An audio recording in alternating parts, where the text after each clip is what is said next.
పిత పుత్ర పవిత్రాత్మ నామమున ఆమేన్. ఈరోజు సెప్టెంబరు 5వ తారీఖు. లూకాసు వార్త 5వ అధ్యాయము 33వ వచనము నుండి 39వ వచనం వరకు. యోహాను శిష్యులు తరచుగా ఉపవాసములు ప్రార్థనలు చేసెదరు. అటులే పరిసయ్యుల శిష్యులను చేయుదురు. కానీ మీ శిష్యులు మాత్రము తిని త్రాగుచున్నారేలా అని కొందరు యేసును ప్రశ్నించిరి. అందుకు యేసు, పెండ్లి కుమారుడు ఉన్నంత వరకు విందునకు వెళ్ళిన వారు ఉపవాసము చేయుదురా? పెండ్లి కుమారుడు తమ వెంట ఉన్నంత వరకు ఆ ఇంటి వారి చేత ఉపవాసము చేయింపగలరా? పెండ్లి కుమారుడు వారిని ఎడబాయు కాలము వచ్చును, అప్పుడు వారు ఉపవాసము చేయుదురు అని వారితో పలికెను.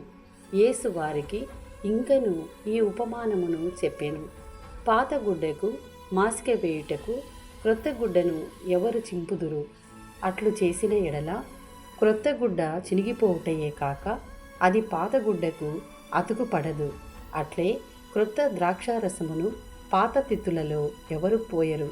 అట్లు పోసిన ఎడల ఆ పాత తిత్తులు పిగులును, ఆ రసము నేలపాలగును, తిత్తులు నాశనమైపోవును.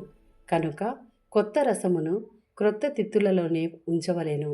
పాత రసముకు అలవడిన వాడు క్రొత్త రసమును త్రాగుటకు ఇష్టపడడు. అతడు పాత రసమే మేలు అనును. ఇది ప్రభుని వాక్కు. సర్వేశ్వరునికి వందనములు.